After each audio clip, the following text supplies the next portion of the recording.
Lucas Carena es un destacado intelectual argentino, conocido por sus profundos análisis en psicología de masas y medios de comunicación. Nacido en Rosario, provincia de Santa Fe, es licenciado de Comunicación Social y máster en Diseño de Estrategias de Comunicación. Desde 2009 enseña Psicología Social en la Universidad Católica de La Plata. Carena es especialista en el estudio del comportamiento colectivo y la influencia de los medios de comunicación en la conciencia humana, aspectos sobre los que ha publicado numerosos artículos académicos y periodísticos en diversos medios. Además, es autor de varios libros, entre los que destaca La guerra invisible, acción psicológica y revolución cultural, del que es coautor junto a Pablo Dávoli, con quien también conduce el programa semanal La Brújula, en el canal TLV1. Este espacio de análisis político y divulgación filosófica se ha convertido en un verdadero referente para aquellos interesados en explorar temas alternativos y críticos sobre el poder y la cultura. La Brújula es un programa que busca ofrecer una contraagenda informativa, abordando temas que no suelen ser tratados por los grandes medios convencionales. Con su enfoque crítico y su capacidad para desafiar narrativas dominantes, Carena y Dávoli han logrado crear un espacio de reflexión profunda y análisis riguroso, comprometido con la búsqueda de la verdad y la libertad del pensamiento, que ha dejado una marca significativa en el panorama cultural y mediático argentino. Charlamos con él sobre la influencia de los medios de comunicación en Argentina, sobre los efectos del globalismo en el país y sobre la situación geopolítica de la Argentina y de la hispanidad. Cómo se han inoculado muchas ideas, cómo se han instalado muchos temas. Recordemos que los medios funcionan como una agenda ascética. No nos dicen en qué tenemos que pensar, no nos dicen qué tenemos que pensar, pero sí nos dicen en qué tenemos que pensar, porque son los que manejan el mainstream mediático, maneja también una suerte de temas que se instalan con el bombardeo de los medios de comunicación. Mientras que la estrategia Soros-Rothschild es directamente generar un mundialismo directo sin identidades nacionales de ningún tipo, llevándose puesto a Estados Unidos como potencia. Y esto generó un descontento en su momento de Cristina Fernández de Kirchner, que dijo, ¿no? Somos pagadores seriales de deuda. Es decir, la Argentina no debería entrar al BRICS, no debería ser BRICSA, no debería entrar al BRICS. Argentina tenía que estar dentro del bloque de la doctrina Monroe o alineado con Estados Unidos de manera irrestricta, y para eso iba a tener que hacer ciertas concesiones, para tener que montar nuevos líderes. Es decir, la industria la tienen ellos y nosotros exportamos materias primas. Es ese esquema mundial que organiza Adam Smith en La riqueza de las naciones es el que todavía la anglosfera pretende para la Argentina colonizada y subordinada. Lamentablemente. Muy buenas tardes, saludamos a todos los espectadores, les enviamos un saludo muy cordial. Hoy tenemos el placer, verdadero placer en mi caso, de contar con la visita de Lucas Carena, argentino, hispanista también. Muchas gracias por estar con nosotros, Lucas, bienvenido. Bueno, muchas gracias, Pablo. Siempre es un gusto, un honor, es un verdadero placer poder acompañarte en lo que es este proyecto tan lindo que has encarado, que has emprendido, que es difundir y divulgar las ideas de la hispanidad. Así que siempre es un gusto y bueno, presente allí donde me convoquen a defender, a divulgar y bueno, a expandir la hispanidad. Haré una breve presentación de Lucas. Yo estoy convencido que muchos de nuestros espectadores ya te conocen. Hace un año aproximadamente entrevistamos a Pablo Dávoli, tu gran amigo. Fue una entrevista que gustó muchísimo a los espectadores del canal. Persona, Pablo Dávoli, con la que compartes ese canal tan interesante de La Brújula en YouTube, en la televisión argentina de TLV1, un canal excelente y que recomendamos a todos los espectadores que lo conozcan, porque hacéis unos análisis en profundidad de temas interesantísimos, desde la interpretación del comportamiento de las sociedades hasta la CIA, pasando por las sociedades secretas, y siempre con profundidad, y da gusto escucharos, la verdad, da gusto escucharos. Pero bueno, más que hablar de ese canal, sobre todo presentarte a ti como destacado especialista en psicología de masas y medios de comunicación, tema que en el canal y a mí personalmente me interesa muchísimo, y de ahí que creo que va a ser una entrevista muy interesante la que tengamos contigo. Eres licenciado en Comunicación Social por la Universidad Nacional de Rosario y máster en diseño de estrategias de comunicación. O sea, un verdadero experto en comunicación y en cómo los grandes medios de comunicación influyen sobre las sociedades. De eso hablaremos. Eres profesor universitario, enseñas psicología social en la Universidad Católica de La Plata, en Rosario, donde resides. Creo que es desde donde te estás conectando ahora, ¿no? Y bueno, eres autor de varios libros. Sí, sí. Cito algunos de los títulos más destacados: La guerra invisible, acción psicológica y revolución cultural. Un libro sobre esto, sin duda, de lo que sin duda eres un experto, ¿no? Las estrategias de acción psicológica, cómo influyen en la cultura, en las sociedades. Otro libro llamado La conspiración de Medea, aborto, eugenesia y nuevo orden mundial. Temas absolutamente candentes y que nos interesan sobremanera. Otro, La leyenda de Perón excomulgado y otros cuentos de goriladas, una reflexión sobre la figura de Domingo Perón.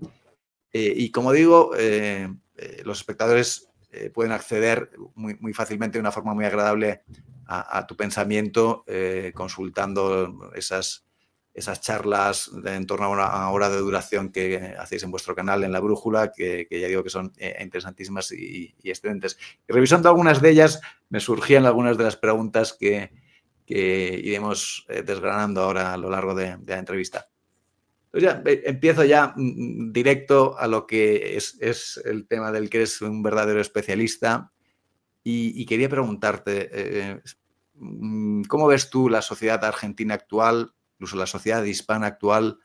¿Hasta qué punto crees que está siendo moldeada por los grandes medios de comunicación, ¿no? Y seguro que tú, como experto, estás constantemente percibiendo cómo a través de ciertos mensajes se la trata de moldear. Seguramente tienes ejemplos de por dónde van esos intentos y de si esos intentos son fructuosos o no, ¿no? Pues me gustaría que nos contaras, que nos compartieras tu visión en este sentido. Es una pregunta muy interesante la que me haces, porque efectivamente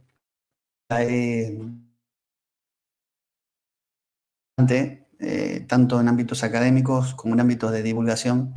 Y efectivamente, Argentina no es la excepción a la gran concentración mediática que sufre todo Sudamérica. Es decir, desde la Operación Sinsonte de la CIA en adelante, los medios de comunicación han sido cooptados y han sido un aparato de propaganda muy importante. Muy importante. En la Argentina, por dar algunas precisiones, hay 4 conglomerados mediáticos que concentran más de la mitad de la audiencia. Es decir, hay un holding de medios de comunicación que concentra más de la mitad de la audiencia. Y según los datos de un proyecto, el único que hace medición de concentración de medios en este momento, que se llama Proyecto MOM, Media Ownership Monitor, significa eso, que es llevado adelante en forma conjunta por una agrupación que se llama Reporteros Sin Fronteras, que no es santa de mi devoción. De hecho, todo lo que sea sin fronteras a mí me genera un poco de desconfianza. Y el diario argentino Tiempo Argentino, fundado por Sergio Spolsky, después lo vendió, ¿no? Es decir, que es un rabino y un empresario acá argentino, pero después vendió Tiempo Argentino. Lo que quiero decir que este proyecto MOM ha estudiado cómo se componen los paquetes accionarios de los medios de comunicación y arrojan que están concentrados. Entonces, sabiendo el grado de concentración que tienen los medios en Argentina, bueno, desde luego uno ahí puede avisorar cómo se han inoculado muchas ideas, cómo se han instalado muchos temas. Recordemos que los medios funcionan como una agenda ascética. No nos dicen en qué tenemos que pensar, no nos dicen qué tenemos que pensar, pero sí nos dicen en qué tenemos que pensar, porque son los que manejan, el mainstream mediático maneja también una suerte de temas que se instalan con el bombardeo de los medios de comunicación. Y acá en Argentina, según estos estudios, hay 52 medios, 14 canales de televisión, 14 emisoras de radio y 10 diarios impresos y 14 portales de noticias, por lo menos debidamente reconocidos. Y hay un grupo que es el mayoritario, que es el grupo, todo lo conoce, el grupo Clarín, que es un conglomerado dominante en todos los sectores de la industria de los medios acá en Argentina, seguido del Grupo América, ex Grupo 1, el Grupo Índalo, que es un grupo que está investigado por la justicia, donde estaba el ex empresario kirchnerista, porque no se sabe hasta qué punto fue empresario y tampoco ahora se sabe hasta qué punto fue verdaderamente un aliado del kirchnerismo, porque tuvo sus distintos momentos. Cristóbal López, junto con Fabián de Sousa. El Grupo Índalo era el grupo de los medios de comunicación del kirchnerismo acá en Argentina. Pero a excepción del Grupo Clarín, que es la más importante, pero que además viene de la familia Noble y de un empresario de apellido Mañeto, vinculado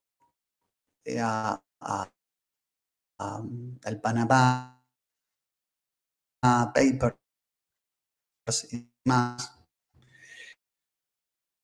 que tiene intereses muy profundos también en Argentina. Todas las señales de TV son operadas por grupos extranjeros, ¿no? Viacom es una empresa de medios norteamericana que se fusiona en determinado momento con la cadena CBS de Estados Unidos. Y entonces los medios acá en Argentina que forman parte de Viacom, por ejemplo, desde luego que son monitoreados por la CBS, cuyo primer presidente fue Frank Stanton, que fue miembro del consejo de la corporación RAND, solo por darte un dato. Ah, sí, eso que es increíble. Obviamente, me llama muchísimo la atención de la claro, corporación RAND, la agencia de inteligencia estadounidense. El argentino sí, sí.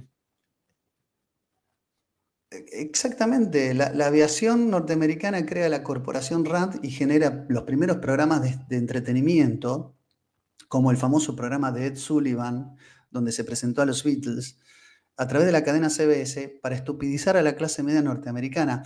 Esa misma corporación RAND y esa cadena CBS es hoy el grupo Viacom, que tiene medios como por ejemplo Telefe acá, porque es grupo Paramount.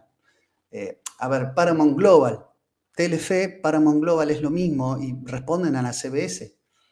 Me explico. La otra línea es TBS, que es la Turner Broadcasting System, de Ted Turner, que también se alió con los Warner, con lo que era con la Time Warner, y después fue comprado luego por AT&T en Estados Unidos. O sea, la influencia norteamericana en los medios de comunicación es mucho más grande de lo que la gente cree. Tendemos a infravalorar y a subestimar la influencia norteamericana en todo lo que tiene que ver, y hablamos de la CIA también, de la inteligencia norteamericana, en cuestiones de lo que pasa en el mainstream mediático argentino. Y la gente con total inocencia consume programación que viene digitada por estas corporaciones, entre ellas la corporación RAND, ¿sí? Que sirvió, como bien dijiste, a la inteligencia norteamericana durante la Guerra Fría y lo sigue haciendo. Además, todos estos medios se embanderaron en su momento, cuando fue necesario, con el progresismo, con el feminismo, y solo en estos grupos mediáticos solamente hay 11 accionistas mujeres, ¿no? Y de paquetes de acciones de los que pagan, lo hacen en un porcentaje sencillamente menor que los hombres. El 88,5% de las líneas editoriales son definidas por hombres, que son todos miembros de intereses empresarios que responden a estas cadenas internacionales. Y los que no responden al Grupo Clarín, que insisto, responden a un empresario Mañeto que tiene intereses en el exterior. O sea, si no son medios extranjeros, son medios extranjerizantes.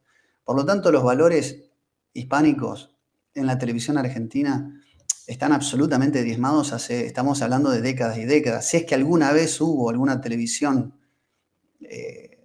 con espíritu hispánico soberanista o patriótico, prácticamente la desconcentran.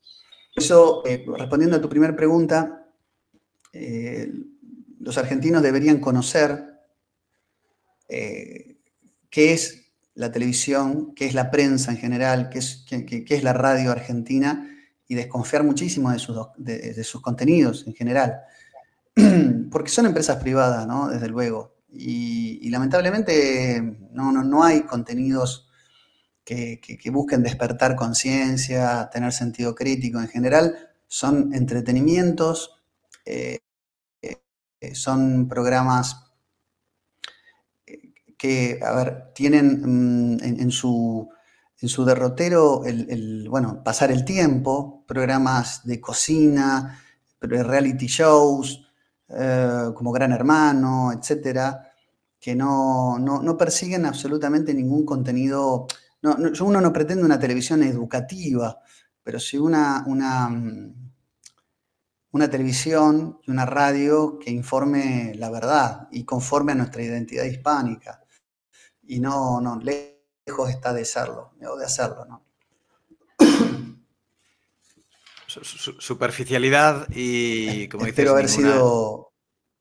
Sí, ha sido muy claro. Es una situación muy similar a la de los medios en España, aunque me da la sensación de que más intensa la propiedad del mundo anglosajón, por lo que estás explicando, en Argentina, incluso que en España, que al final también, pues BlackRock también es accionista de Mediaset, pero bueno, es un propietario principalmente italiano.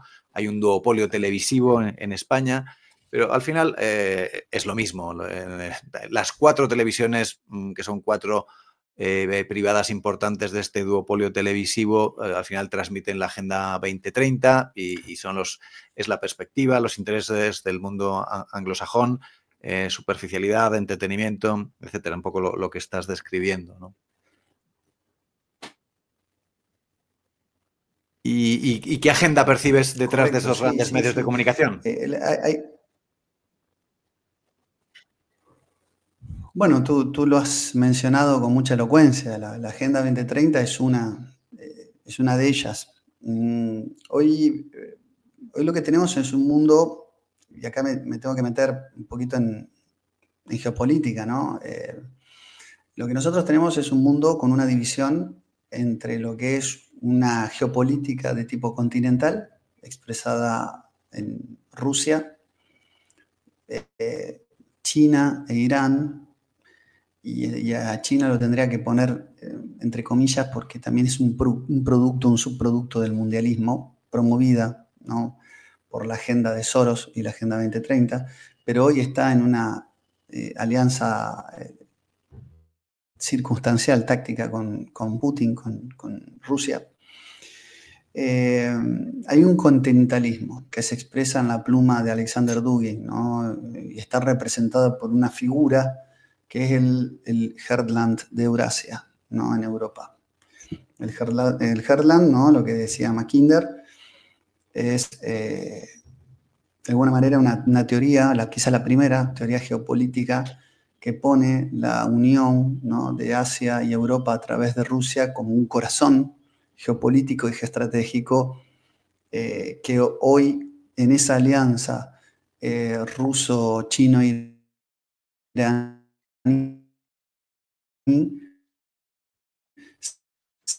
se enfrentan a lo que es del otro lado el atlantismo. El atlantismo básicamente está representado por donde están los intereses talasocráticos del mundo anglosajón, que Inglaterra, un poco que sienta las bases, los ganadores aliados del bloque occidental de la Segunda Guerra Mundial, y la Unión Europea. Es lo que los 4 jinetes del apocalipsis: Estados Unidos, Inglaterra, Israel y la Unión Europea. Eso es el atlantismo, donde lo que hay es una concepción del mundo y una concepción del poder insular, es decir, las islas británicas son las que en su momento indicaron un rumbo en la forma de hacer del poder, y lo han seguido sus aliados históricos. Una Europa obviamente occidentalizada a fuerza de los aliados, hay en ese bloque geopolítico que es el atlantismo, representado por el Leviatán. O sea, si del otro lado teníamos al Behemoth, de este lado tenemos al Leviatán, lo que sería el monstruo de los mares, los monstruos marinos, la piratería. Podemos decir que ahí hay otra concepción del mundo que es el atlantismo de la OTAN. Ahora bien, Alfredo Jalife Rame, nacido en el año 48, es un analista político mexicano de origen libanés, profesor en la UNAM, en la Universidad Nacional de México, habla de que hay una fractura dentro de la OTAN. Tenemos del lado del continentalismo, del otro lado tenemos el atlantismo, pero dentro de ese atlantismo hay una interna. Esa interna, él la describe muy bien en un artículo maravilloso que se llama Soros versus Netanyahu. Y dice que hay un eje que es porque iba a remordes.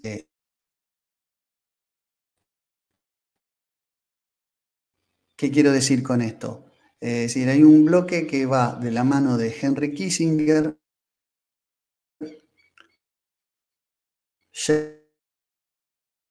Sheldon Adelson, que fue un gran empresario de los casinos de Estados Unidos, y la línea de Likud y la derecha israelí en Netanyahu, ¿no? Lo que es la derecha israelí. Rockefeller y a Trump y la parte más outsider del Partido Republicano. Ellos creen en que el poder en el mundo tiene que ser construido de hecho y no de derechos. Del otro lado, ellos lo que hacen es congeniar el supremacismo talmúdico con el supremacismo WASP, el White Anglo-Saxon Protestant, o sea, el hombre blanco angloparlante, sajón y protestante. Del otro lado, financiado por lo que es el poder financiero Rockefeller, Rothschild. Dijimos que Rockefeller está del lado de la línea Kissinger, Sheldon Adelson y Netanyahu. Del lado de los banqueros Rothschild está George Soros. Y George Soros propone una agenda globalista para instaurar un gobierno mundial de derecho, no de hecho. Y han cooptado el Foro Económico de Davos y han cooptado las Naciones Unidas. Este gobierno de derecho implica el impulso de los famosos 17 Objetivos de Desarrollo Sustentable que se conocen como la Agenda 2030, que también intereses banqueros muy importantes detrás de los medios de comunicación han hecho una línea editorial discursiva a favor de esta Agenda 2030, que implica, bueno, las cuestiones que sabemos de cambio climático, ideología de género, wokismo, etc.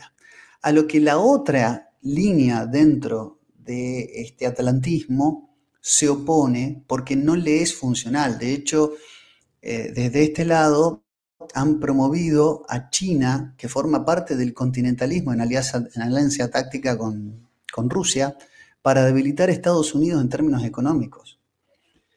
De hecho, Yair Netanyahu, el hijo de Netanyahu, actual primer ministro israelí, dijo que Soros controla a Ehud Barak, que es el ex ministro de Israel, que le está bombardeando por dentro, ¿no? Es decir, la línea, digamos, Kissinger, Netanyahu y los banqueros Rockefeller con Trump proponen un nacionalismo a nivel, digamos, global pro-Israel, en la alianza sobre todo con un cristianismo protestante que recupera las identidades nacionales, pero las pone al centro de Milei. Por ejemplo, nuestro presidente se da el lujo de hablar en Davos en contra del Foro Económico, del World Economic Forum, se da el lujo de hablar contra el wokismo y demás, precisamente porque están en esta línea con Bolsonaro y con Trump, de este lado de la interna OTAN atlantista. Mientras tanto, del otro lado, Soros lo que hizo fue imponer todo un sistema de reglas de juego para tratar de que los distintos gobiernos nacionales vayan a un globalismo directo, delegando facultades en la Organización Mundial de la Salud y a través de esta, de la misma ONU. Fíjate lo que pasó, ellos fueron los que impulsaron el acuartelamiento forzado, ¿no? En épocas de la pandemia, ¿sí? Que se organiza con el Foro de Davos, la Universidad Johns Hopkins y donde está también la Fundación Bill and Melinda Gates. Fíjate que esto fue lo que también volteó a Trump, porque gracias a eso impusieron el voto electrónico por el cual lograron vencer a Trump hacia 2019. Algunas cuestiones. Trump tiene una línea directa familiar con Netanyahu a través de Jared Kushner, que es su yerno, y hay una alianza de hierro histórica entre Estados Unidos e Israel e Inglaterra, que ahora tiene que lidiar con un actor disonante que está impulsado por los Rothschild, que es George Soros, que tiene su propia agenda, que es un globalismo más puro, y es un wokismo, es decir, mover la disolución de las identidades fomentando todas las banderas multicolor de los distintos países. El indigenismo, con la bandera huipala, el lobby LGBTIQ+, con la bandera del arco iris, el colectivo arco iris, todo lo que tiene que ver con el ambientalismo, por eso también la Agenda 2030 habla del cambio climático, a lo que un Trump, a un Bolsonaro o a un Milei se van a oponer, porque van a considerar que eso es un invento, porque estos presidentes se pueden dar el lujo de ir contra esa bandera, precisamente porque tienen un padrinazgo, un mecenazgo, están amparados por una línea que se ha fracturado hacia adentro del atlantismo de la OTAN. Consecuencia de eso es que hay una guerra tan interna, intestina, digamos, tan fuerte, que Donald Trump, si bien tiene que cumplir con la agenda de ocupación en Medio Oriente, prefiere hacerlo sin pelearse con Putin. Cosa que los demócratas que están manejados por Soros, me refiero a la línea Clinton, Obama, Biden, que están manejados por Soros, lo primero que hacen es tratar de generar discordia en Medio Oriente, porque generalmente cuando esto pasa cae la imagen positiva de Netanyahu. Esto es importante aclararlo, cómo funciona, porque los demócratas han sido los grandes promotores, han querido precipitar la guerra y han estado detrás de lo que es la guerra de Ucrania, que ahora, fíjate vos cómo con Trump se vuelve a desactivar. Enseguida se vuelve a desactivar la guerra de Ucrania. ¿Por qué? Porque tienen, digamos, la misión, es decir, primero ganar la batalla dentro del atlantismo para luego ir contra el mundo continental, en esa escala. Mientras que la estrategia Soros-Rothschild es directamente generar un mundialismo directo sin identidades nacionales de ningún tipo, llevándose puesto a Estados Unidos como potencia. Por eso también en un momento ha promovido el inicializado. Obviamente que todos estos procesos, estimado Pablo, no son de un día para otro y no son tan simples como lo estoy contando. Es un panorama que de alguna manera ha tenido distintos matices y distintos, pero esa Agenda 2030 obviamente que en gran parte de los medios de comunicación todavía está instalada, por eso son presidentes muy atacados, Milei, Bolsonaro, Trump, desde los medios oficiales. Ellos han calado fondo, a fondo en las redes sociales.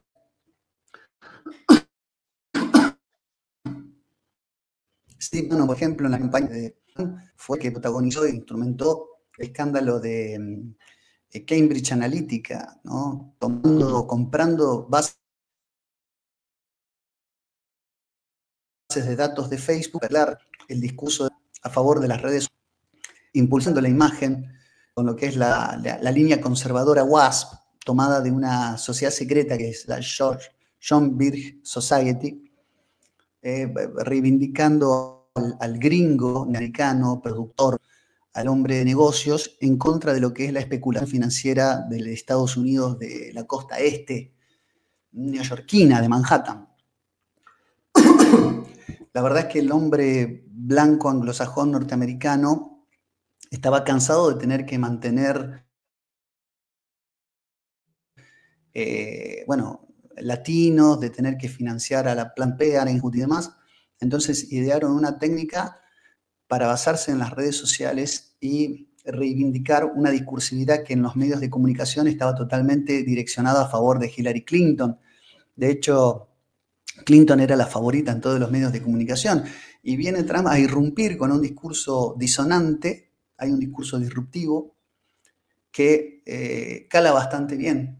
Y ahora con Elon Musk como aliado, donde Trump había sido proscripto, bueno, se vuelve a abrir con esta red social X, se vuelve otra vez a ser más permeable, ¿no?, la libertad de opinión y la cancelación en contra de aquellos que habían censurado las líneas de la derecha conservadora en Estados Unidos. Bueno, la experiencia de Vox y Abascal sería la expresión en España más cercana.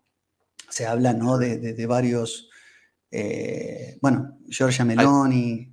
Sí, de esa línea que mencionabas de Trump, de Milei. Víctor Orbán, ¿no?, en Hungría. Claro, exactamente. Fíjate que hay cierto identitarismo, con distintos estilos, pero que en ellos no hay como una alianza de hierro, sino lo que hay es un diálogo.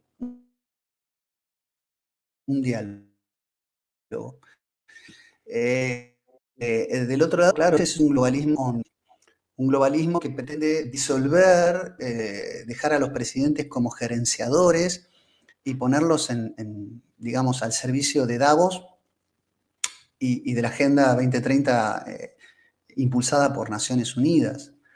De hecho, esto pasó, ¿no? En Davos se hablaba de que habían colocado presidentes. Sí.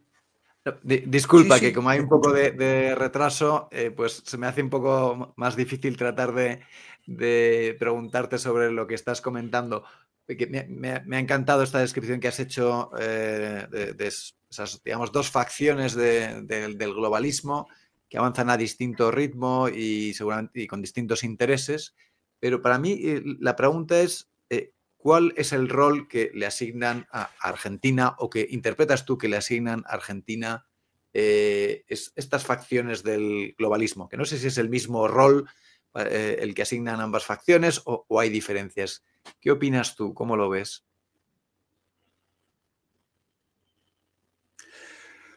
Bueno, Argentina tiene que ser un contrapeso. Es decir, en lo que tiene que ver, estamos hablando del atlantismo en general, tiene que ser un contrapeso a Brasil, que con sus matices ha ingresado también en lo que es el BRICS, ¿no? Es decir, una nueva configuración económico-estratégica donde Brasil empieza a mirar, ¿no?, también a Rusia y a China como aliados, ¿no? Argentina, en su momento, hastiada por las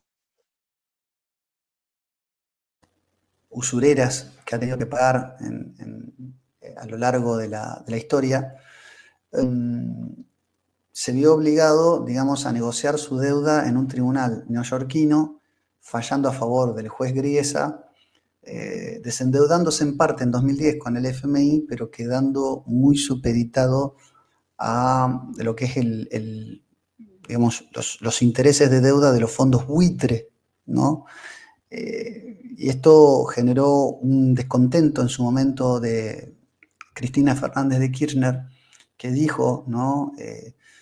Somos pagadores seriales de deuda, y en esa, digamos, en esa disputa que hubo, Cristina decide tomar como socio a Venezuela en ese momento, que eran los antiguos acuerdos que había del foro, digamos, el foro de San Pablo. Es decir, en la década del 90, no te olvides, Pablo, que mientras que se gestaban los acuerdos de lo que eran los consensos de Washington para generar una globalización económica, pensando que el muro había caído para desaparecer cualquier atisbo de pensamientos de izquierda, es decir, el comunismo estaba terminado, entonces, si bien el consenso de Washington, en simultáneo se da el foro de San Pablo y aparecen los líderes populistas de Iberoamérica, entre ellos, bueno, el mismo Lula da Silva, bueno, y el kirchnerismo va a ser expresión de esa línea.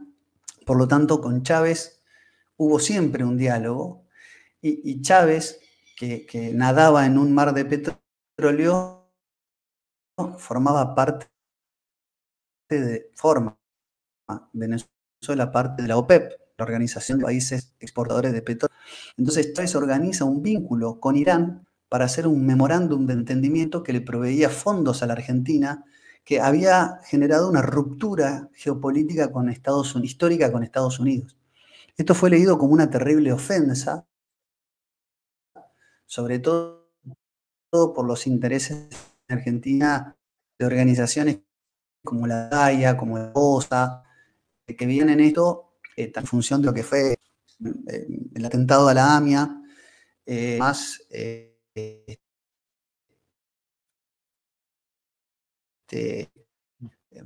islámicos más concentrados de lo que era la teocracia islámica, lo vieron como una ofensa, y enseguida pusieron todo su aparato de propaganda en contra de Cristina, y entre, digamos, todas esas operaciones concluyen con la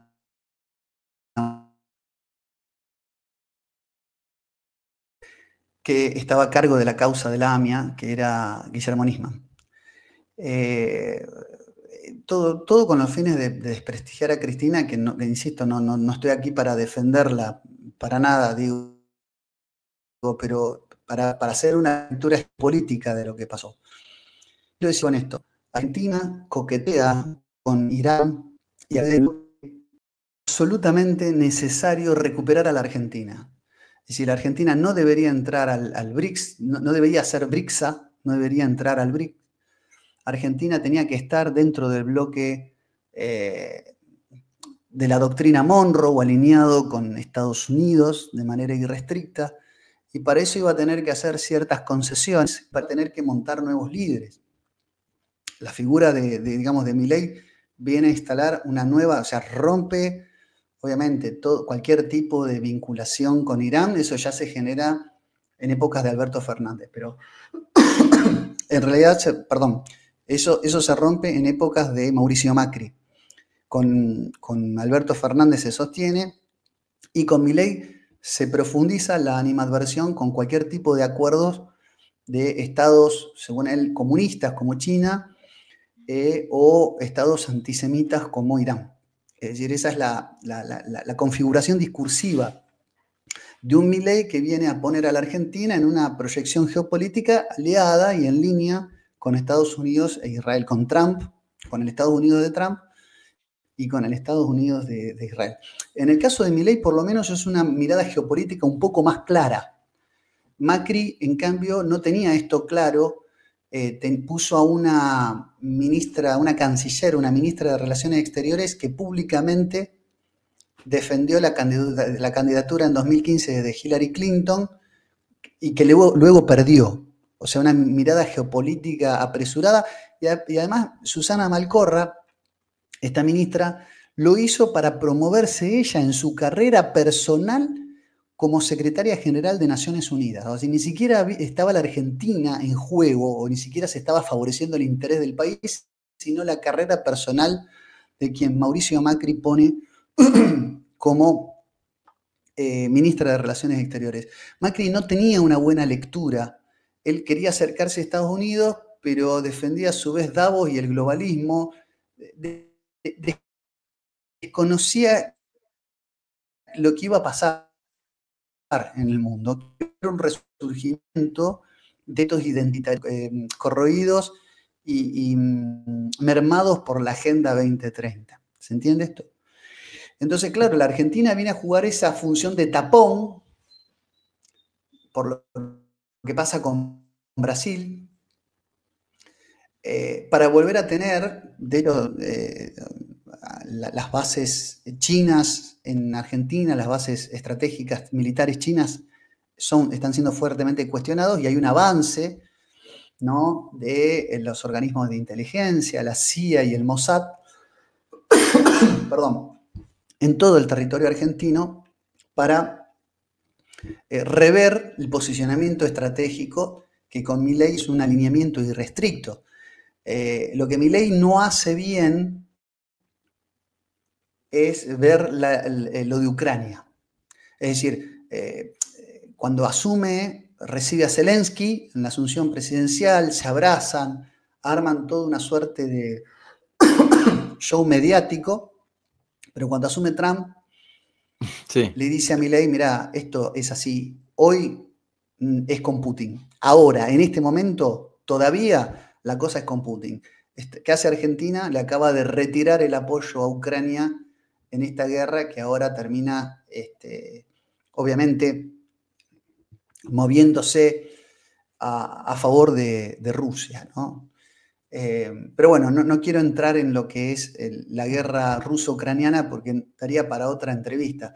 Pero digo, eso es un poco lo que pasa con Argentina en términos geopolíticos, ¿se entiende? Sí, lo has dejado muy claro y a mí me ha ayudado muchísimo esto que explicas de que tenemos que ser el contrapeso a Brasil. Un Brasil en los BRICS es muy peligroso. En el fondo es la demostración de que Brasil es verdad, podemos entender que es más soberano que otros países que son capaces de sumarse a los BRICS, y no puede suceder que Argentina también se vaya con los BRICS. Y bueno, todos estos movimientos que has explicado, pues nos hacen entender la situación de hoy, y como dices, pues el mejor exponente del atlantismo a día de hoy en Argentina es Milei. Te quería preguntar ahora sobre otro tema del que estoy seguro que también nos puedes dar mucha luz, porque pues eso, con Pablo Davoli habláis a menudo de sociedades secretas, y a mí me surge el interés por conocer cuál es la realidad de la masonería en Argentina, ¿no? ¿Cuál es su verdadero poder? Cuando, con respecto a otros países como México, pues sabemos que realmente juegan en primera división, ¿no? Porque, por ejemplo, AMLO era grado 33 de la masonería, reconocido por el propio Gran Maestre. También se sabe que en Chile, pues Piñera, pues no sé si era masón, no estaba confirmado, pero hacía muchos y muy relevantes actos públicos con la masonería. Y por eso me pregunto, ¿cuál es la situación en Argentina?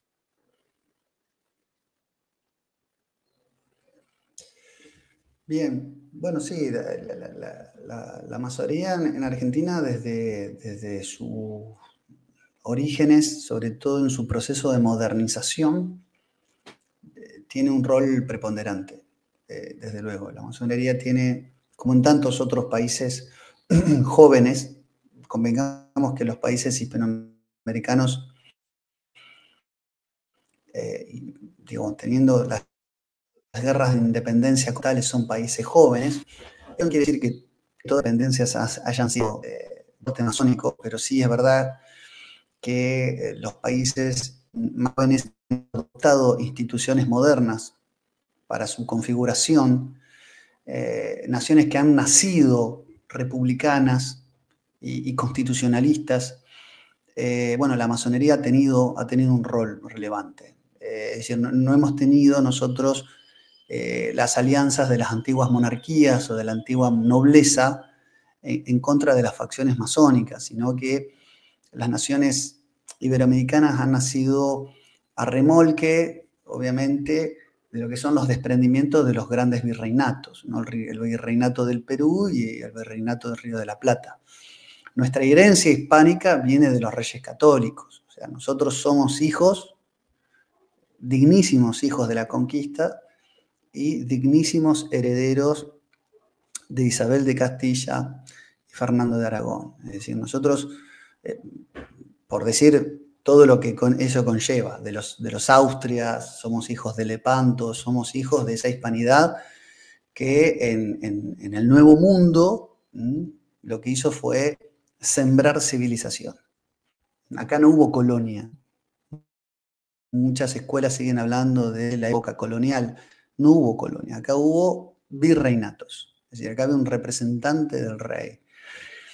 Y tenemos una religión fundante, que es la religión católica. Tenemos una lengua que es la lengua castellana, una de las lenguas romances de la hispanidad. Y la hispanidad es un brazo de la romanidad, de ese continentalismo fundante que es la romanidad y que tenía un brazo de un lado, que era la germanidad, por eso Sacro Imperio Romano Germánico, y otro brazo era la Hispania, ¿no? La península ibérica que separa a España del resto de la Europa continental. De allí, de esos puertos de Cádiz y demás, nuestros suelos tal cual, con nuestra identidad como la tenemos nosotros, ¿no? Que es hispano-católica. Ahora bien, en los procesos de independencia, que estamos hablando que son procesos de independencia de una España borbónica y de una España sometida a las ideas revolucionarias de Napoleón, ¿no? De esa España nosotros nos independizamos. Bueno, surge la influencia de un lado y del otro, de los realistas y de los independentistas, surgen actores importantes que estaban vinculados con la masonería. Me consta que el caso de San Martín y la Logia Lautaro no eran masónicas. De hecho, hay un libro muy interesante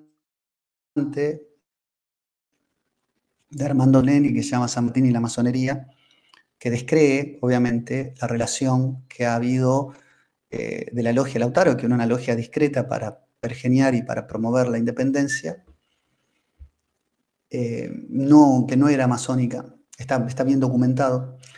Y después Patricio Maguire, acá en la década del 80, que tenía una revista de divulgación que se compraba en los kioscos de revista, que se llamaba Informes sobre masonería y otras sectas, escribe en uno de los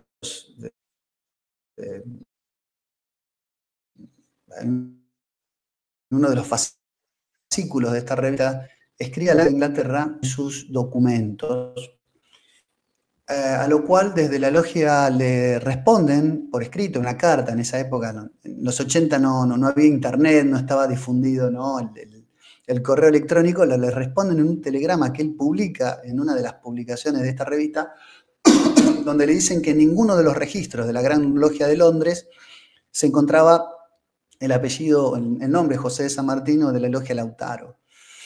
Una de las versiones que circulan dentro de los círculos propios de la masonería argentina es que había ciertos documentos que se llevan los alemanes en la Segunda Guerra Mundial y que luego son confiscados por los rusos, por el Ejército Rojo, donde estarían las vinculaciones entre San Martín y la masonería. Pero bueno, como es contrafáctico, hasta que no se demuestre lo contrario, San Martín no es masón. Pero es verdad que en el proceso de modernización tuvimos un montón de presidentes masones en Argentina. Rivadavia, Pellegrini, Quintana, Figueroa Alcorta, Roque Sáenz Peña, Hipólito Yrigoyen, que fue un líder que integró, ¿no? a las masas argentinas, pero es verdad que su pertenencia a las filas del krausismo es bien probada. Y después hay dos reformadores, que son Domingo Faustino Sarmiento, que es un poco el padre de la educación laica argentina, y Bartolomé Mitre, que escribe la historia oficial de la Argentina. Se sabe que ellos eran de alto grado. En el caso de Domingo Faustino, también gran maestre en grado 33 de la masonería, que fueron los constructores de la Argentina modernizada, ¿no? Y si bien esto es así, fíjate que se data justo de esa fecha, el 11 de diciembre de 1857. Pensemos que Sarmiento y Mitre, los gobiernos de Sarmiento y Mitre son justamente de la década de 1860, es que existe la Gran Logia Argentina de Unidos y Aceptados Masones. Desde justo de esa época se crea como tal una logia que en Argentina antes no había. Había masones, pero masones que venían de Europa,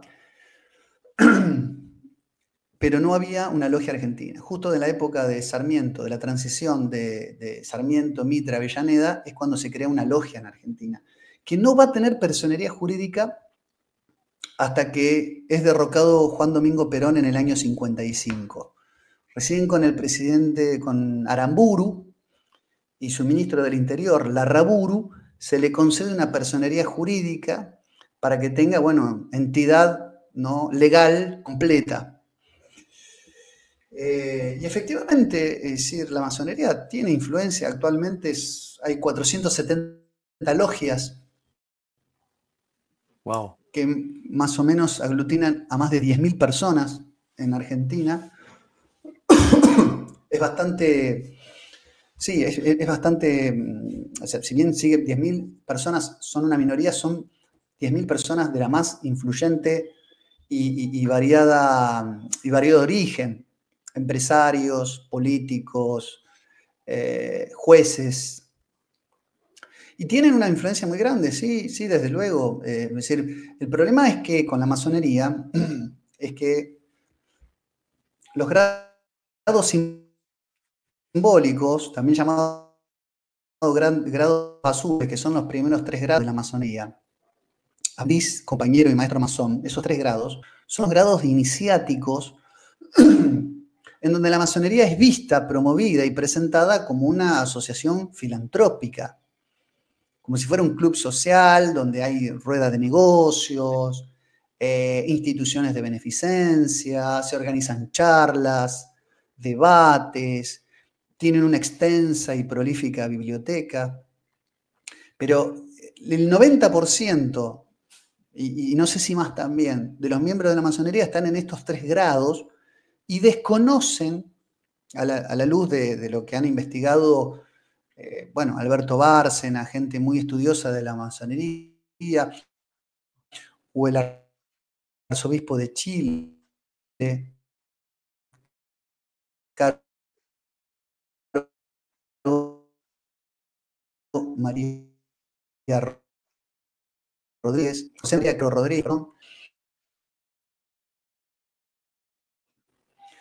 En algún punto, digamos, esa masonería no es, no es la cara verdadera, es enseñada como una cosa, pero luego de trasvasado esos 3 primeros grados azules o simbólicos, empieza a revelar su verdadero objetivo, que es un objetivo de dominio, que cree en una providencia esotérica, que le rinde culto a una figura prometeica, que es el gran arquitecto del universo, una figura que está basada en el mito de Irán Abif, el hombre que en su momento estuvo destinado a diseñar el templo de Salomón. Cuando Salomón entró, manda a los sacerdotes a ocupar el templo custodiado por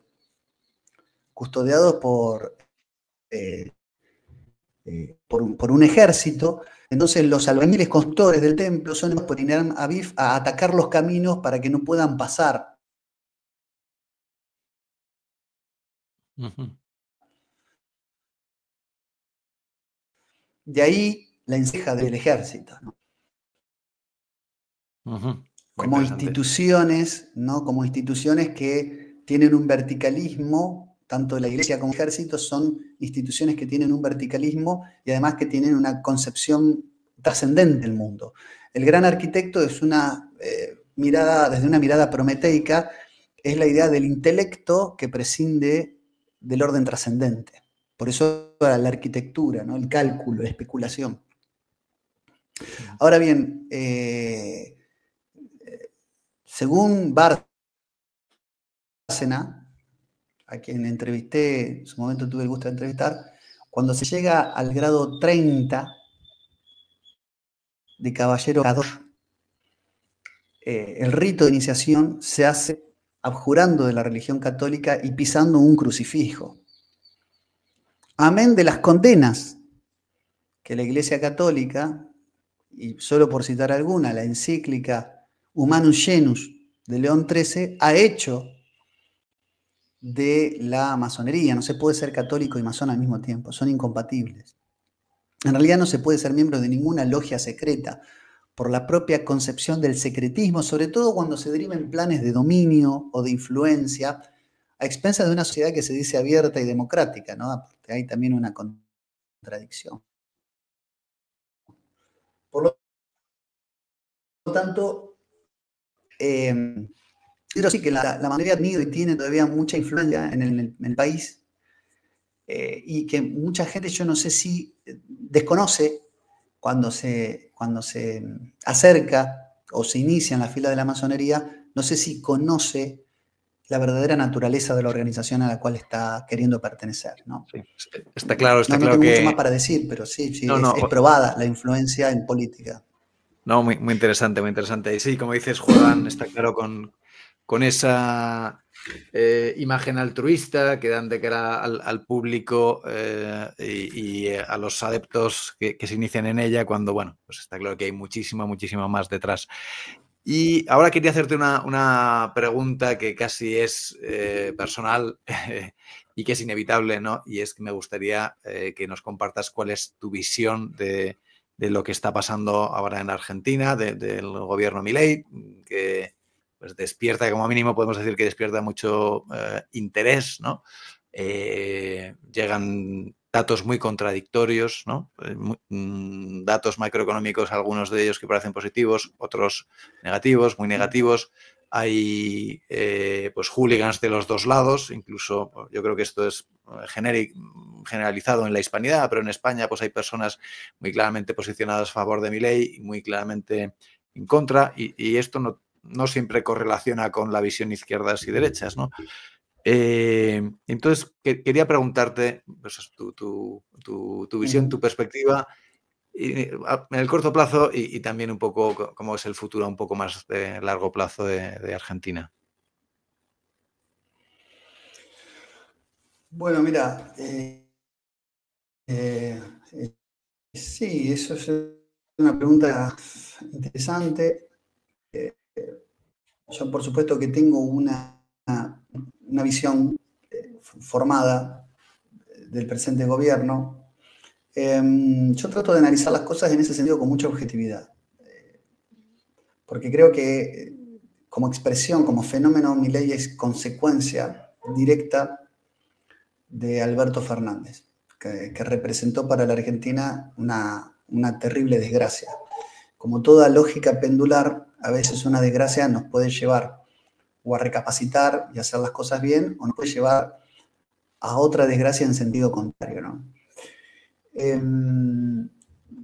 Hoy, acá en Argentina, en el punto en que estamos grabando esto, es 24 de marzo y es feriado.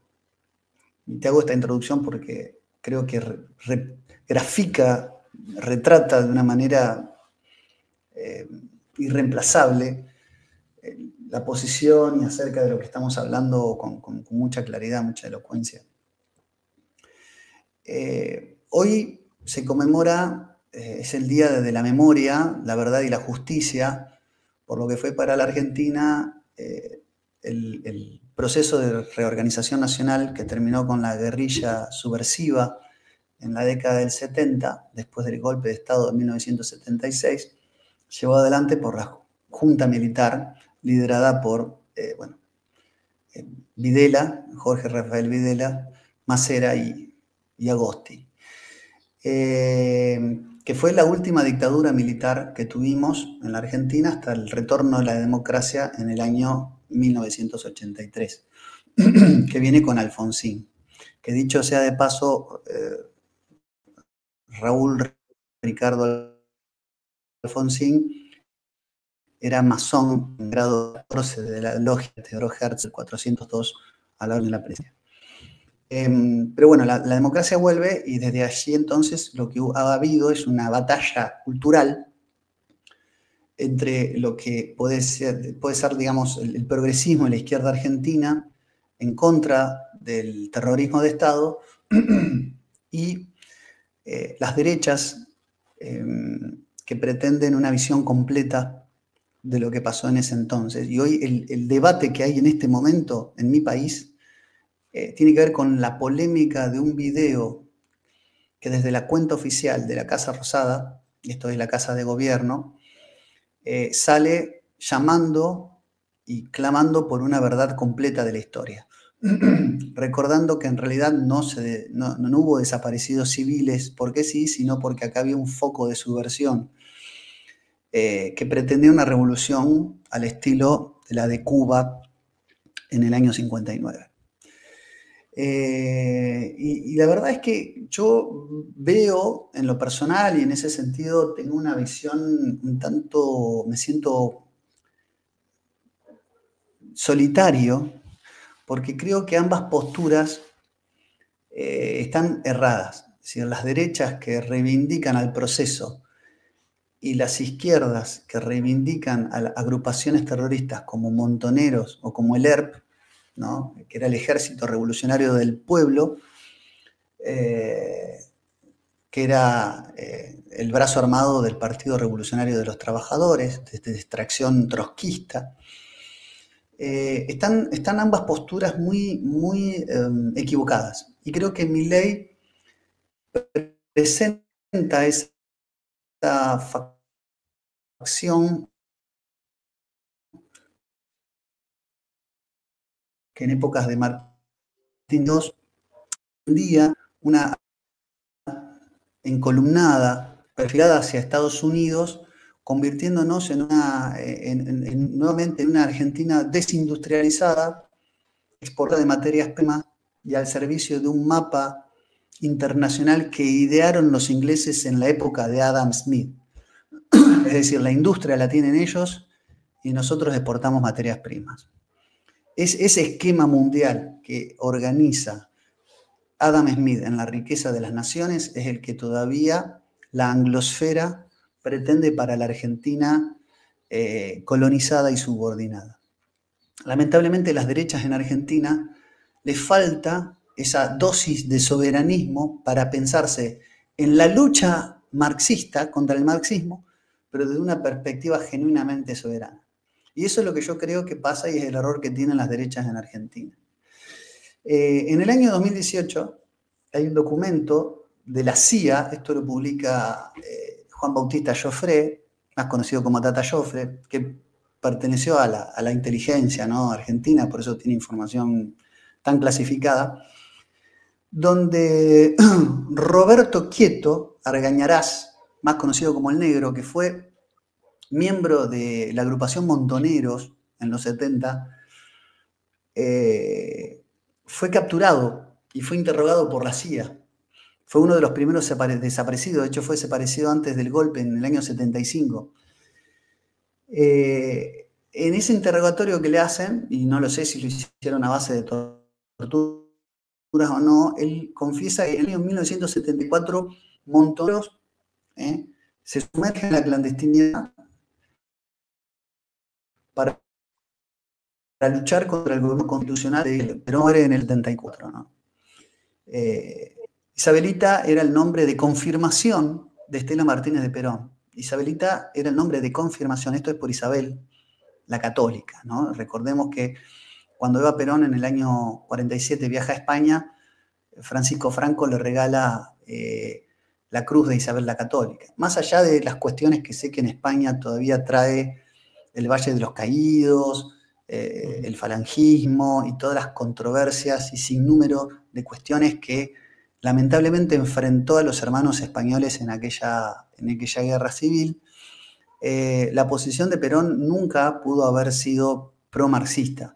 Es verdad que Perón desde el exilio en España justamente deja prosperar una juventud que se empieza a enfrentar con el sindicalismo organizado que deja Perón a instancias de la CGT y sus personas de confianza, que empieza a mirar con buenos ojos la Revolución Cubana, y empieza a tomar los ideales de Ernesto Guevara de la Serna como la bandera, el estandarte de una revolución antiimperialista en el cono sur de Iberoamérica. Cuando Perón vuelve, se da cuenta que estos muchachos estaban dispuestos incluso a desobedecerlo y a llevárselo puesto, ¿no? Por eso él le llama imberbes y los echa de la plaza, ¿no? E intentan matarlo a Perón y terminan matando a su persona de confianza, que era José Ignacio Rucci, en la Operación Traviata. Digo todo esto por una simple razón, y no quiero aburrir con datos, es que la izquierda marxista en Argentina quiso matar a la única opción de tercer opción que hubo en Argentina, que era ni ya ni marxista, que habrá tenido sus defectos, pero que tenía un proyecto nacional. Nosotros tuvimos una doctrina, un proyecto nacional. Nosotros en la década del 40 exportábamos aviones a reacción en la Argentina. Éramos el país más alfabetizado prácticamente de toda Iberoamérica. Éramos ejemplo. Churchill le preocupaba que Argentina se convierta en potencia, porque veía al general Perón como un posible neofascista que emergía luego de la derrota de las fuerzas del Eje en el año 45. Y en 1970 se pone en vigencia la doctrina Nixon. Vos sabés que la doctrina Nixon, también es conocida como doctrina One, es propuesta en el año 69 a instancias de Vietnam, pero era unir a las viejas fuerzas aliadas contra el comunismo, cuya consecuencia más directa en América del Sur fue el famoso Plan Cóndor, también llamada Operación Cóndor, que fue digitado por la doctrina de la seguridad nacional de Estados Unidos, que fue ideado por la Escuela de las Américas, la famosa Escuela de las Américas, forma en la que era conocido el Instituto del Hemisferio Occidental para la Cooperación de Seguridad, quienes organizan el golpe de Estado de 1976, pero no en contra de la guerrilla, sino en contra de Isabel Perón, que ahora está en España exiliada. Porque Isabel era la garante de la ejecución del plan trienal del que iba en contra del Memorándum 200 y de las doctrinas de América, que para Sudamérica tenía Henry Kissinger. En ese momento, imagínate, Henry Kissinger era el que le estaba el pentágono del poder, el esquema pentagonal del poder norteamericano. En una época que Estados Unidos además era una potencia consolidada y prácticamente no tenía rival. No era el de ahora, con una economía en reconstrucción. Y además, Carlos Manfrioni, que no es un intelectual peronista, dice que en un libro que se llama Montoneros, de soldados de Masera, que hubo una reunión en París entre Firmenich, que era la cabeza de la agrupación Montoneros de la guerrilla, y Masera, que era la figura más prominente, incluso más que el propio Videla, del lado de la dictadura. Y que en esa reunión de París, él también dice que a través de la logia irregular Propaganda Due, López Rega, un colaborador de Perón, es el que organiza ese encuentro entre Firmenich y Macera, porque ellos dos, tanto Macera como Firmenich, de un lado y del otro, pertenecían a la PDUV. Más de eso que se escribe también con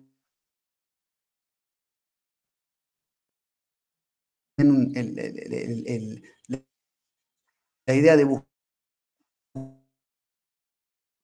buscar antiguos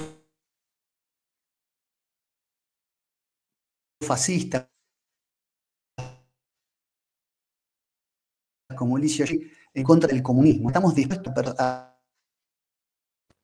de Roberto Calvi, Sindona, Licio Gelli, estaba dispuesto a perdonarlo con tal de trabajar en contra del comunismo, ¿no? Pero en esa reunión en París parece ser que lo que hace Macera es, como los métodos utilizados en contra de la guerrilla, habían agarrantes, torturas, secuestros de bebés, de los propios desaparecidos que después los arrojaban con inyección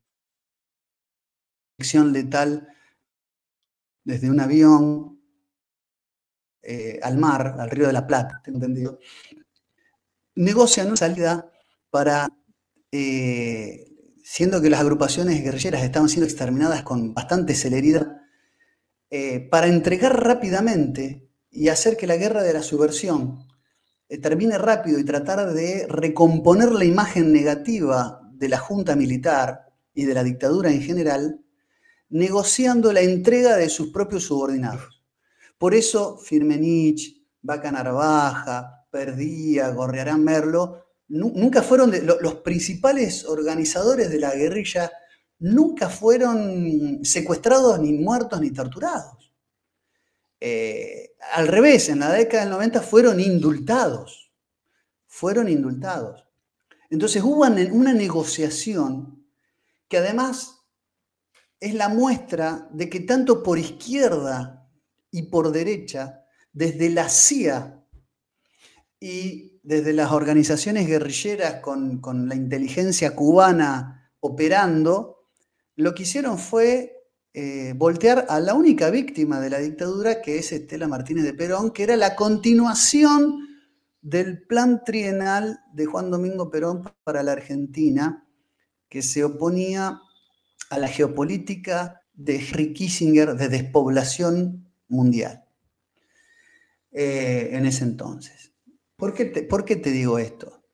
Porque creo que el gobierno de Milei, en contra del wokismo, en contra de la ideología de género, que está muy bien, en contra del globalismo en todas sus vertientes, el transespecismo, el ambientalismo, el ecologismo. Si bien esa batalla cultural la da, no ha entendido nunca la verdadera naturaleza de la soberanía argentina. No le interesa tampoco, es decir, los que son de extracción liberal no entienden en realidad lo que es el profundo amor por la patria. Es decir, el liberalismo en el fondo es incompatible con eso.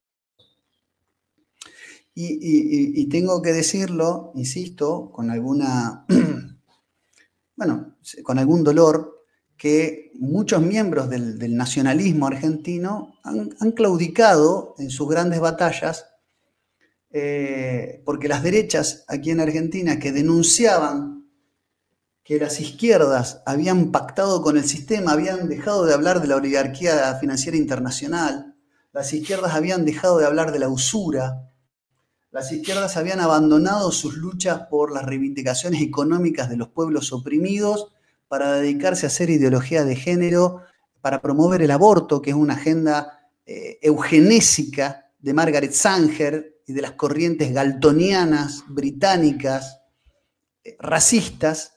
Las izquierdas habían tomado el wokismo, la ideología de género, el aborto, en favor de los intereses más concentrados del supracapitalismo para quedarse con tibios, medio término, a favor de estas Después seguramente puede ser una palabra sobre Gramsci. Pero acá aparece un marxismo indefinido, una izquierda que se ocupa de temas de la superestructura cultural. Entonces van contra la religión, van contra la cultura burguesa, pero han dejado de hablar en contra de los fundamentos del capitalismo en el siglo XXI. Sí, que como Las dices, derechas denuncian esta alianza, es decir, vos hablás del progresismo, de problemas de alcoba, ¿m? Y de la Agenda 2030, para no tener que hablar de las antiguas luchas en contra del poder mundial que tenían las izquierdas. Por ejemplo, los anarquistas.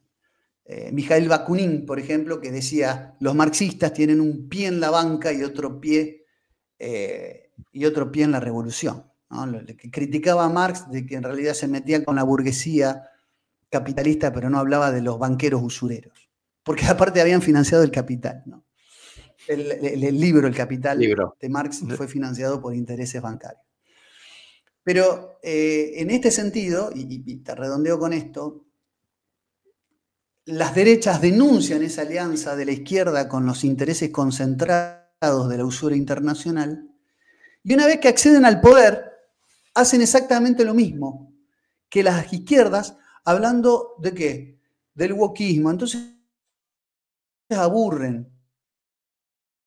No, porque la ideología de género, no porque la izquierda y el progresismo, esas fugas de las nuevas derechas atacando los cimientos y la doble vara y los intereses inconfesables de los discursos de izquierdas que se enriquecen y que viven como capitalistas en lo individual, pero que promueven banderas snob, ¿no? En contra de la lucha de las minorías. Ahora se habla de las minorías, el indigenismo, tenemos que reivindicar a los mapuches, que dicho sea de paso, los mapuches, más bien llamados araucanos, no son de Argentina, porque vienen de un territorio entre los ríos Itata y Tolten de Chile, son transcordilleranos, son chilenos, invadieron en la década de 1830, cuando Argentina ya era un país independiente, nuestra Patagonia,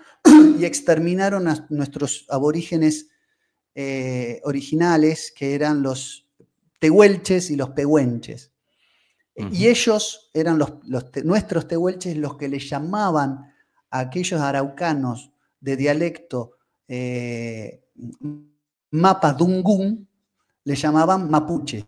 O sea, mapuche es la expresión que en tehuelche era para denominar que hablaban en mapadungún.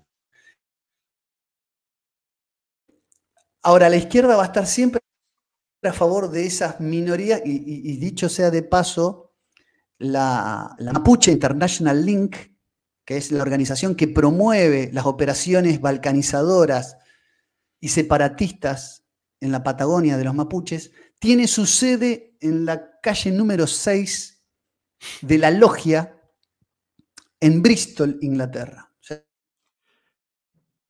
son los ingleses los que financian a los mapuches en Argentina para separar territorios. O sea, fíjate cómo...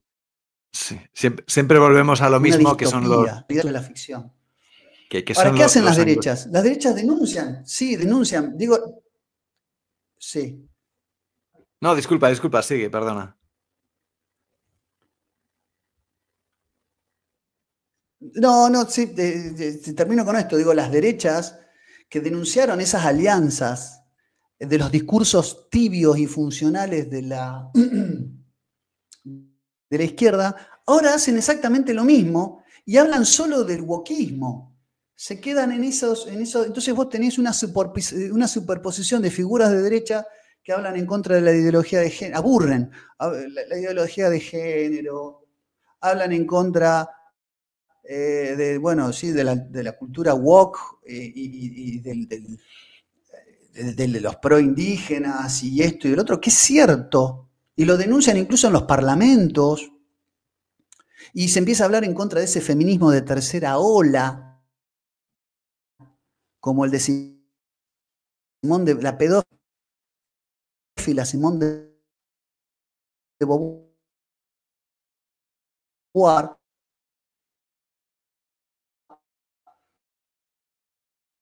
de la que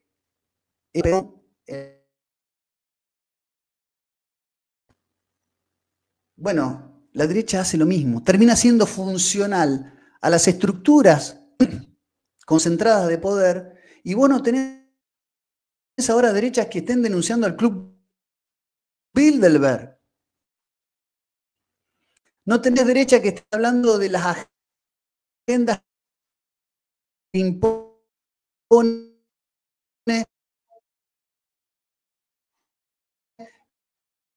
el Consejo de Relaciones Exteriores de Estados Unidos, del CFR, Gustavo Salle, la cleptocorporatocracia financiera mundial. ¿No? Le mando un saludo a Gustavo Salle de Uruguay. No se denuncian más las operaciones de las agendas concentradas de poder de los banqueros, de la usura, de la oligarquía financiera internacional, del imperialismo internacional del dinero, como denunció Pío XI en 40º Anno. La encíclica esta que venía a reivindicar justamente 40 años después la Rerum Novarum de León XIII. ¿Qué te quiero significar con esto? Creo que Milei es expresión de una derecha que, si bien articula discursos que son genuinos, que son válidos, que son plausibles de ser identificados en cierto punto como necesarios en algo que para la Argentina había llegado a tocar el límite del hartazgo,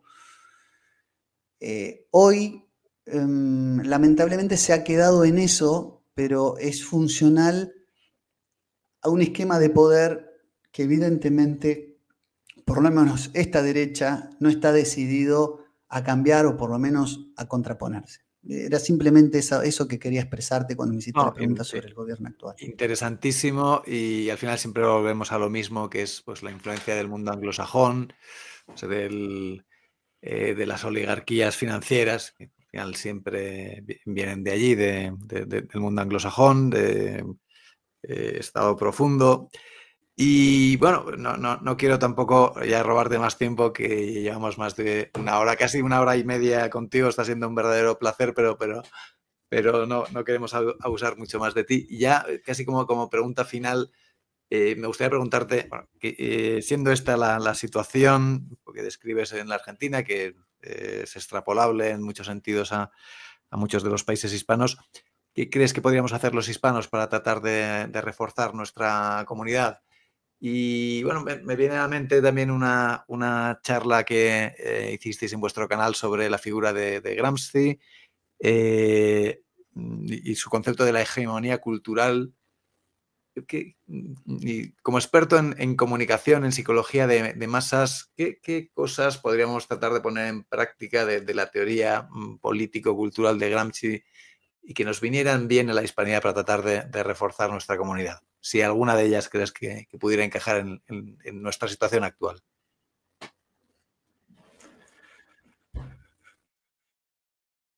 No, por supuesto. Es decir, Gramsci como... Gramsci como un intelectual del marxismo, que además venía... él era justamente sardo, como él venía de la isla de Cerdeña, Gramsci tenía una visión muchísimo más, más cercana a la hispanosfera, digamos. El mundo, Italia en general, independientemente de su acervo cultural, siempre ha estado ligada a la catolicidad. De hecho, en Italia se dio un fenómeno que no se dio en ningún lugar del mundo, que es el existieron en Italia comunistas católicos, o sea, comunistas que apoyaban las revoluciones marxistas de la Internacional comunista en el mundo, pero que a su vez los domingos no podían dejar de ir a misa, porque lo tenían arraigado como hecho cultural. Entonces, las cartas de la prisión de Gramsci, desde luego, son un manual de doctrina para cualquiera que quiera llevar adelante una guerra cultural. Si bien él reconocía que la Iglesia Católica era el verdadero enemigo del marxismo, precisamente porque entendía que el imago mundi de la Europa, allí donde había fracasado las revoluciones marxistas, en Alemania, en Hungría y demás, la revolución húngara, ¿no?, de los espartaquistas, Liebknecht, por ejemplo, y Rosa Luxemburgo, habían fracasado en sus intentos revolucionarios porque él consideraba que la revolución requiere, ¿no?, releyendo a Marx sobre todo lo que es la introducción a la contribución de la crítica de la economía política, dice, en determinados momentos históricos, las relaciones de contradicción del mundo socioproductivo entran como en estado de colapso y de ebullición.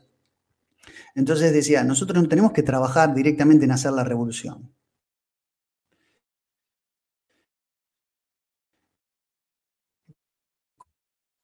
Como habían hecho los rusos que hicieron una revolución previos. Es decir, lo que Gramsci va a pensar, va a ser el gran teórico, es decir, que nosotros tenemos que preparar esas condiciones de contradicción, tenemos que impulsar las relaciones de contradicción a un extremo tal de que la revuelta armada sea como una consecuencia ineludible. Pero es como un paso final. Es decir, la revolución marxista tiene que terminar en la revolución violenta, no tiene que empezar con la revolución violenta. Y en esa preparación de las condiciones, lo que dice es que hay que inyectar el marxismo en la cultura como el cristianismo se insertó para cuando Constantino ve el crismón, allá en época de la batalla del Puente Milvio, y ve el crismón y se convierte al cristianismo, y después se termina convirtiendo la religión cristiana en oficial de Roma. La moral cristiana ya había penetrado. La gente ya pensaba en términos cristianos mucho antes de que el cristianismo deje de ser perseguido por los emperadores romanos. Bueno, Gramsci va a decir, el proceso en Occidente tiene que ser parecido. La gente tiene que ser marxista sin darse cuenta. No tiene que militar, ¿no?, en las agrupaciones obreras para ser marxista. En realidad ya tienen que pensar como marxistas antes. Entonces, para eso hay que deconstruir las instituciones burguesas, principalmente los medios de comunicación, la escuela, es decir, todo lo que compone el hegemón. Él entiende la hegemonía como ese proceso de influencias que tienen algunos organismos de estructura económica. Lo que había pasado con los intelectuales previos a Gramsci es que habían menospreciado, habían de alguna manera infravalorado la importancia de la superestructura, es decir, cambiando la base económica por añadidura, haciendo una lectura apresurada de Marx, por añadidura vendrá todo lo demás, la superestructura cultural, artística, moral, religiosa. Y esto no era así, en realidad la batalla había que darla ahí, en las casamatas de la cultura. Entonces él toma la terminología de la guerra de trincheras, y como en la guerra de trincheras hay como que hacer una escala y un camino gradual. Es decir, ante el bombardeo enemigo hay que ir de una trinchera a la siguiente y quedarse a resguardo. Luego, cuando se disipe la tensión, hay que correr hasta la siguiente trinchera y ponerse a resguardo. Es decir, hay que avanzar de manera gradual. Y en ese gradualismo que propone Gramsci también apunta a los objetivos. Hay que reestructurar la familia, hay que reestructurar el Estado, en sentido amplio el Estado, hay que reestructurar los medios de comunicación, hay que reestructurar la educación. Entonces, él estaba más preocupado por ocupar la cátedra que por tomar las armas.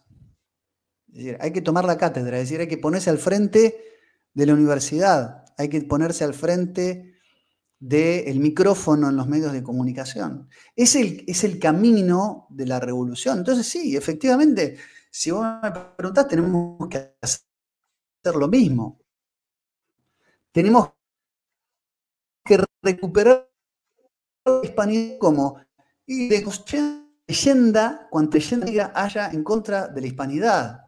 Hay que decir lo que decían los contemporáneos de Bartolomé de las Casas acerca de la Brevísima, su obra magna en contra de los españoles, las barbaridades, las aberraciones, las exageraciones, las estadísticas falsas que Fray Bartolomé de las Casas decía en contra de los españoles en América. ¿Solo por qué? Porque él, habiendo sido encomendero, se sentía culpable.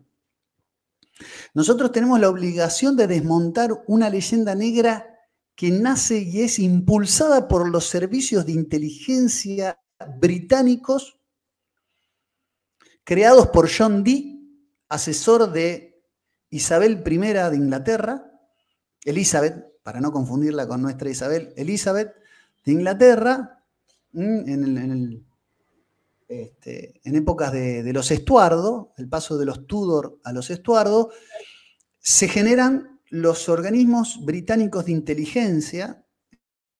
Acá está la talasocracia, británica, imperialista, pirata, que va a navegar por el mundo como lo hicieron los fenicios contra Roma, es decir, contra aquellos Aníbales tenemos que poner nuestros propios Escipiones, contra aquellos Aníbales tenemos que contraponer nuestros propios Escipiones, y tenemos que dar la contrarrevolución cultural a favor de la hispanidad. Y esa contrarrevolución a favor de la hispanidad debe tener la visión programática que tenía Gramsci de que esto es una estrategia gradual de construcción y reconstrucción. Por eso se habla de batalla cultural. Nosotros con Pablo decidimos hablar de guerra invisible. ¿Por qué? Porque no es solo cultural, primero no es una batalla, es una guerra, porque es permanente. Es más que una batalla. Y segundo, invisible porque incluye no solo los aspectos de la cultura, incluye los aspectos de la estética e incluye los aspectos de la espiritualidad. Nosotros esta guerra la vamos a ganar con el amparo, obviamente, de Jesucristo, pero principalmente por la perseverancia de la sangre de los mártires que dieron testimonio del bien, de la verdad y la belleza con su ejemplo y con su entrega. Yo termino, digamos, con una frase que siempre me ha gustado mucho de José María Pemán, que retrata lo que nosotros debemos hacer en pro de la hispanidad católica, que decía: a Dios yo no le pido favores ni senda llana entre flores, yo solo le pido persecución y al mismo tiempo perdón para mis perseguidores. Wow. No tengo más para aportar. Qué preciosa frase final. Pues ha sido interesantísimo y con esta reflexión final que creo que es muy útil y que nos marca un camino de lo que tenemos que hacer, ¿no? Pues con esto nos quedamos. Para mí un verdadero placer, Lucas, de verdad. Bueno. Encantadísimo de haber podido charlar contigo. Mi canal a tu disposición y de nuevo remitimos a todos los espectadores pues al canal de La Brújula que compartes con Pablo Davoli y a todos estos libros que enlazaremos en la descripción para que pues puedan adquirirlos los suscriptores, los espectadores del canal a buen seguro pues les iluminarán todavía más de lo que haces pues habitualmente en tu canal o acabas de hacer con nosotros en esta charla. Muchísimas gracias, El Lucas. Un gusto fuerte ha sido abrazo. todo mío. Quedo a disposición para lo que necesites. Gracias.